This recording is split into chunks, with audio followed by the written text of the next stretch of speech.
No hour of life is wasted that is spent in the saddle. Winston Churchill. My first ride. I look at you through my glasses, and you are so big and scary. And I put my hand out to touch you, and your coat is smooth and warm. You put your face down to me. Your nose is gentle and curious. They put me on your broad back, and I'm afraid, just a little. I hold on very tight as you move, and I try hard to balance and adjust. I think it's not true what I'm doing, and I tell the nice people who help. They smile and lead and talk to me, and suddenly I'm so happy. I can feel your strength and rhythms, and they flow in my body and my mind. I feel different. I can't say how. And I will come back, my friend. I look up at you when they help me off. And it's true. It's true. I rode a horse. A horse is the projection of people's dreams about themselves. Strong, powerful, beautiful. And it has the capability of giving us escape from our mundane existence. Pam Brown. I think if Sis were to be here, or even as we all believe that she is here looking down, and I oftentimes can hear the words in my ears, it would be, "Oh, dearie," because that's how she got us all so involved. She would say things like, "Dearie, I have something I'd like you to see," and that's how she got us invested. It started, as many of you know, as an educationally based program. It was going through school systems and bringing horses to kids with learning disabilities. We were nomadic. We traveled from barn to barn. We'd have an hour at one barn or a half day at another barn. And it really wasn't until the mid-'80s where we decided, and our board said, we've grown to the point where we need more stability. I can remember people saying, don't grow too big. Don't lose that feeling of community and family and that softness. And I know that we've tried, and everything that we've done here is to keep that feeling, whether it's from the interior design of the building to the fact that we don't have an automated telephone system. You know, we try to still pick up the phone and say, hi, welcome to High Hopes. We try to have someone at the door to meet and greet folks. I would say right now we're probably at capacity. We are serving about 240 riders each week. Children with all sorts of disabilities coming from New London, Killingworth, East Lyme, Lyme Old Lyme, Waterford. Adults coming from Connecticut Valley Hospital, individuals in our Horses for Heroes program, adults from group homes, children coming for additional therapeutic services. Our riders come from many different backgrounds, but when they get on their horses, those wonderfully kind, gentle, 1,000-pound power machines that have that wonderful all-acceptance for each of our riders. Everything's the same. I know that Sis would be very thrilled with the level of different activities that we do, the cultural environment that we've created. With Sis watching over us, she'd have a great deal of pride for what this organization has become.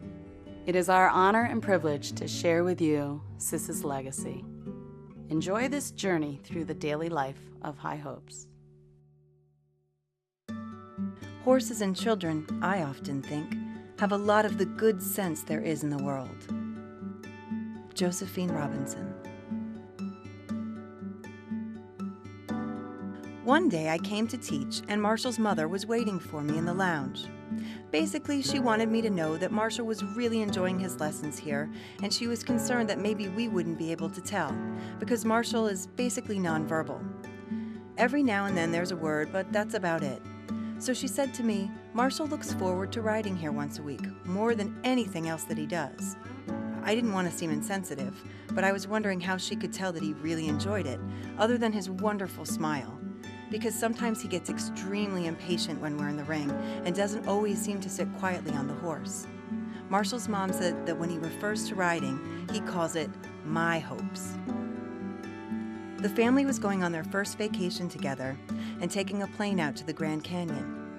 While waiting on the plane to take off down the runway, in quite a loud voice, Marshall quite appropriately blurted out, "Walk on." The essential joy of being with horses is that it brings us in contact with the rare elements of grace, beauty, spirit, and fire. Sharon Rawls Lemon. I wanted to serve my country and even volunteered to be deployed. I was trained and prepared for what I would be likely to encounter while in Iraq. What I was not prepared for was the after effects. Death and destruction are some of the visual consequences of war. What is not often seen is the mental turmoil one goes through upon return. The only way I think to describe PTSD in feeling terms would be extreme discomfort in my skin and with me. I'd look in the mirror and did not see a person, but rather two soulless eyes staring back at me. I circled through hate, anger, frustration, depression, and shame, and all I could think about was isolating. And then I found High Hopes. I feel such a connection when I'm working with and riding horses. It puts me at peace and warms my heart. I have a newfound confidence in myself when riding and feel safe for the very first time. The staff is friendly, understanding, respectful, and beautiful in so many ways. I cannot thank them enough for all that they've done for me. Returning from combat was one of the most difficult endeavors I have embarked upon. And though I am no longer able to continue my service in the military, that won't stop me from serving the military. I fully support the Veterans Program at High Hopes and strongly recommend it to any service member who may be suffering in silence and thinks no one will understand. Thank you, High Hopes. I lost myself for a long time, and with you I've been able to put pieces of my heart and soul back together again. The symbiotic relationship between me and my horse is so spiritual, and I will never forget that and forever be grateful. Catherine, Sergeant, United States Marine Corps. In riding a horse, we borrow freedom. Helen Thompson. Dear Kitty, I would like to express my sincere thanks to you and the staff at High Hopes for giving me the opportunity to participate in the riding demonstration on Friday. As you well know, I've ridden at High Hopes for several years, and I've enjoyed every single moment of my riding experience. Over the years, I've had the pleasure of having the greatest team of sidewalkers, leaders, and trusting horses that have made my riding lessons so beneficial. I've learned so many great lessons and feel that the physical aspect of riding has increased my strength, posture, balance, trunk control, and overall physical well-being. I've made many long-lasting friends during my riding days and has provided me with many wonderful memories that have carried me through life's journey. To honor my faithful horse Latino for his remarkable work, I would like to make a contribution in his honor. I am donating the money that I would normally spend on my own shoes, and I would like Latino to be able to have his hoofs pampered. Thank you for all the years of true dedication from everyone at my High Hopes family. You are all truly amazing and add so much fun to the program. With sincere thanks, Jordan. And now, in his own words. I started High Hopes when I was 9 years old.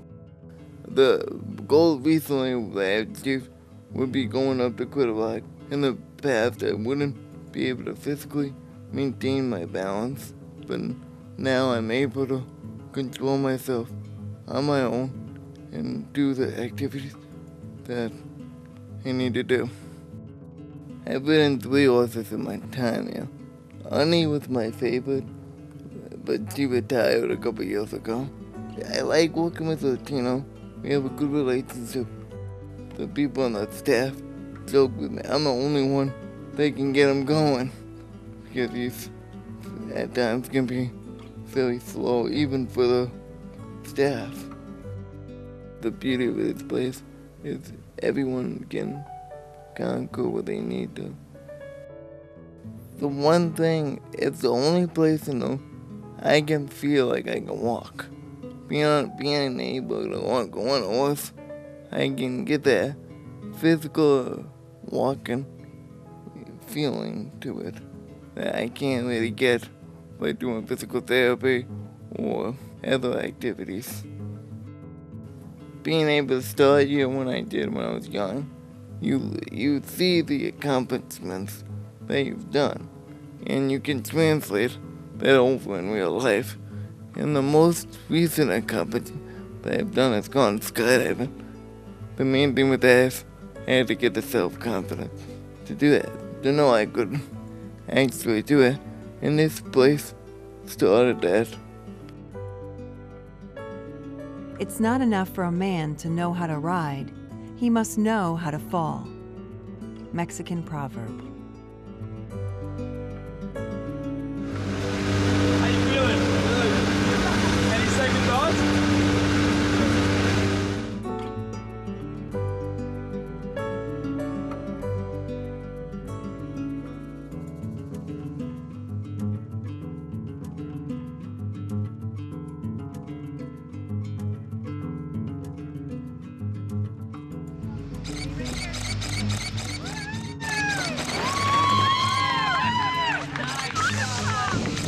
Congratulations, man. Woo! Awesome job. You're a natural, man. You were flying up there, no problem.